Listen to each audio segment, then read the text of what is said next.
I mean, did you take the money? At one stage you had $40,000 cash sitting in front of you. Did you take it? Absolutely, yes. And it was given to me and I got it in the car and then returned it straight away. Once the scandal broke? As soon as I knew it was a scandal, not once it broke, Michael. But don't try and trick me now because I'm not going to play this game. Delete that. Imagine sitting across from someone with $40,000 in cold, hard cash piled on the table, only to realize that every single cent was a desperate gamble to keep a collapsing fantasy alive. For years, the woman the world knew as the Duchess wasn't just living the high life, she was drowning in a £3 million nightmare while the palace doors were quietly locking behind her. From medieval-style banquets that went straight into the trash to a queen forced to pay the bills just to avoid a national scandal, the scale of the waste is almost impossible to believe. But as the credit cards were snapped in half and the staff walked out, a much darker truth started to surface. You have to wonder, how far would someone go to stay royal when the money has already run out? Stick around until the end, because we're revealing the shocking reason her own daughters have reportedly refused to let her move in, and why this mountain hideaway might be her very last stand. Is that it then? For Fergie, do you think? Is that the last that we will see of her, in public life at least? Well, no, I think never say never with Fergie. She's a great survivor. She will quietly do things under the radar. I mean, there are plenty of people, particularly in places like China and the Middle East, who are quite happy to associate with her still. Imagine waking up in a palace one morning only to realize you don't have enough cash to pay the milkman. For years, this was the terrifying reality behind the palace walls as millions of pounds vanished into thin air. While the public saw a woman draped in designer silk, Coutts Bank, the most prestigious financial institution in the world, was reportedly preparing a final ultimatum that would have sent shockwaves through the monarchy. It wasn't just a small debt or a minor oversight. Sources suggest the arrears had spiraled into a £3 million black hole. The situation became so volatile that in 1994, the bank allegedly demanded a staggering £500,000 within just 14 days. If the money didn't appear, the scandal would be plastered across every front page in the country. But here is where the story takes a turn that many still refuse to believe. Despite the public falling out and the headlines, this is why one of the reasons the Queen loved you so much and you were so special to her. What did she mean to you? Oh, you know, she just, I think I was just myself with her. And I was allowed to be myself with her, which is such a joy.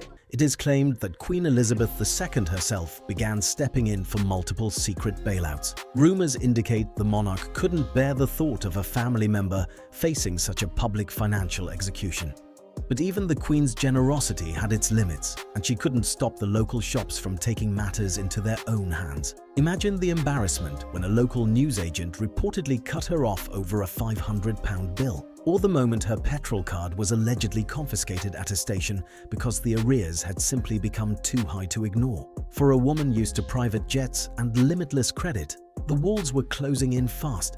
Yet, as the collectors circled and the palace grew cold, the true extent of the waste was only just beginning to surface. Because while she couldn't pay the butcher, what was happening inside her private dining room would make even a king blush with envy.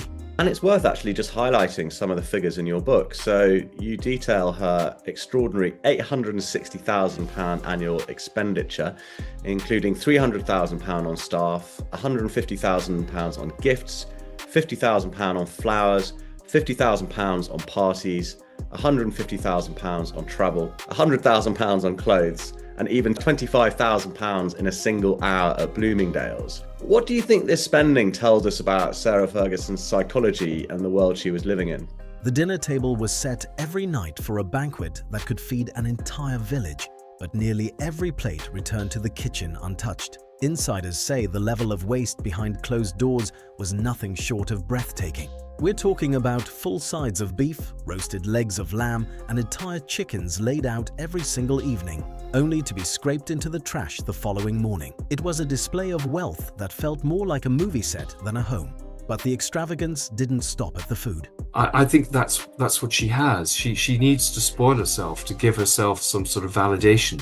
And I think because she knows she couldn't afford it, but she thinks she can afford it, she does these things. Gives again, a lot of the spending is on other people, to be fair. She gives these very generous presents.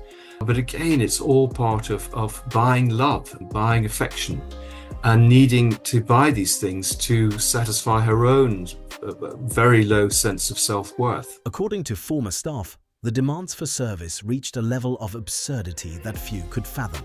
Imagine a butler being forced to arrive at 4:30 in the morning just to ensure fresh watercress was sitting on ice, solely in case it was requested later that day. It is claimed that a small army of professionals, from hairstylists to Pilates instructors, were paid hundreds of pounds per hour just to be on standby. One trainer allegedly received over £60,000 in a single year, despite only being called upon twice in 12 months. It was as if the money wasn't real. Or perhaps she believed the fountain would never run dry. But while these professionals were being paid to wait, others were being ignored entirely. While the banquets were being thrown away, whispers began to circulate that the people actually running the household hadn't seen a paycheck in months. Reports suggest that as many as 12 employees were suddenly let go when the bubble finally burst. Some had allegedly dedicated a decade of their lives to her service, only to find themselves standing at the exit with nothing to show for it. The glamour was a mask, hiding a mounting desperation that was about to lead to a very public confrontation. Because as the staff were shown the door, the shopping sprees were only getting more aggressive, and the bills were about to land on the one desk she feared most.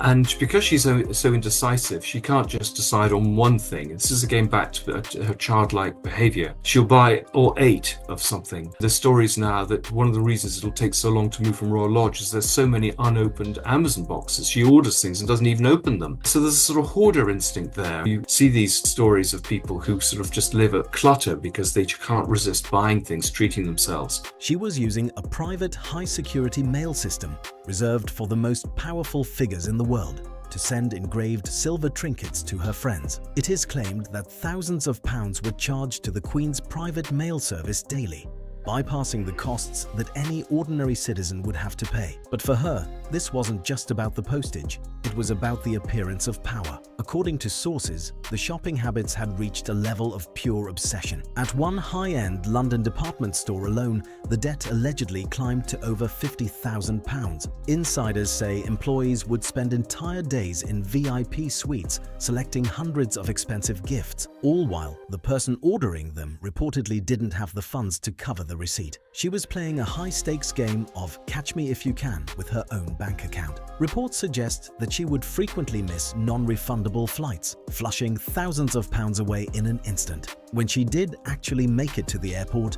the spectacle was even more absurd. Rumors indicate she would arrive with as many as 25 suitcases, paying thousands in excess baggage fees just to transport her vanity. 5 of those bags were allegedly filled with nothing but makeup and toiletries. It wasn't about necessity, it was about maintaining the illusion that she was still a central figure in the world of the elite. But as the suitcases piled up at the terminal, the credit lines back home were finally snapping. The local butcher and dry cleaner had already shut their doors to her.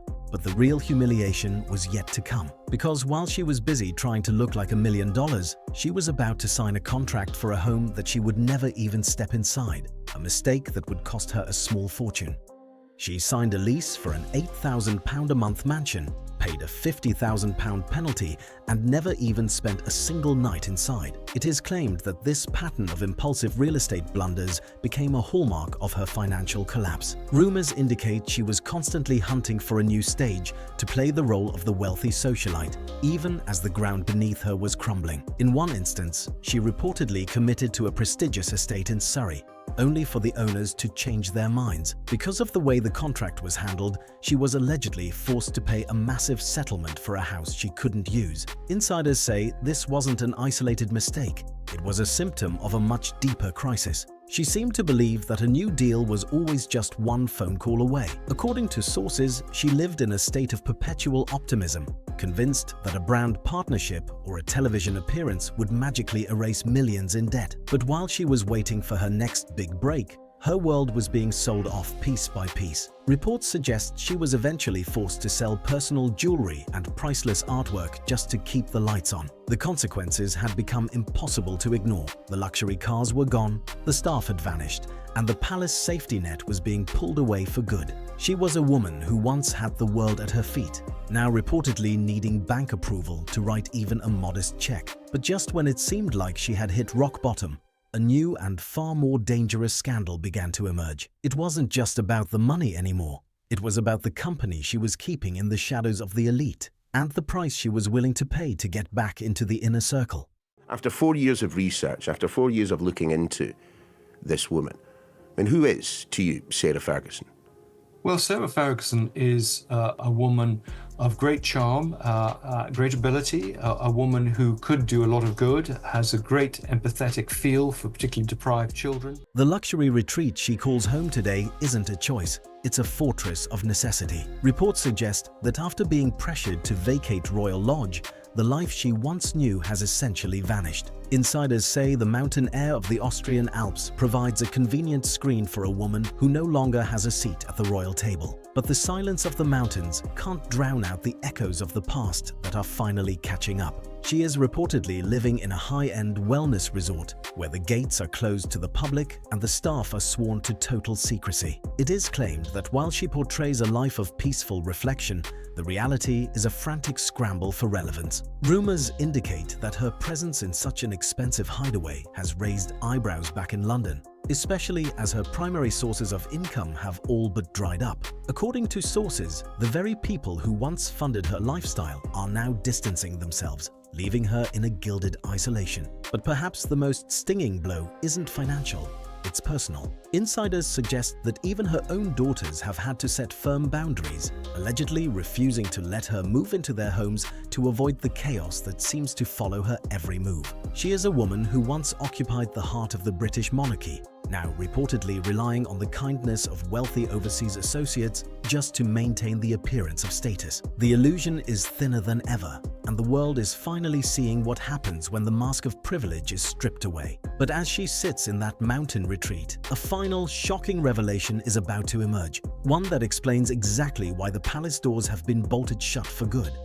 And we loved going for a walk with the doggies and the corgis, and she loved the smell of daphne plant right now, or magnolia, or the daffodils coming through in spring. Ultimately, the story of this former royal figure isn't just about unpaid bills or extravagant banquets, it's about the high cost of a fantasy that refused to die. She spent decades trying to buy a sense of belonging, only to find herself isolated in a luxury mountain hideaway, watching the world she once led move on without her. It is a cautionary tale of how quickly charm can turn into a liability, and how thin the line truly is between royal privilege and total exclusion. In the end, the most expensive thing she ever bought was the illusion that she was still a queen, only to realize the price was everything she actually had. If you found this deep dive into the shadows of the monarchy fascinating, there are so many more stories the headlines won't tell you.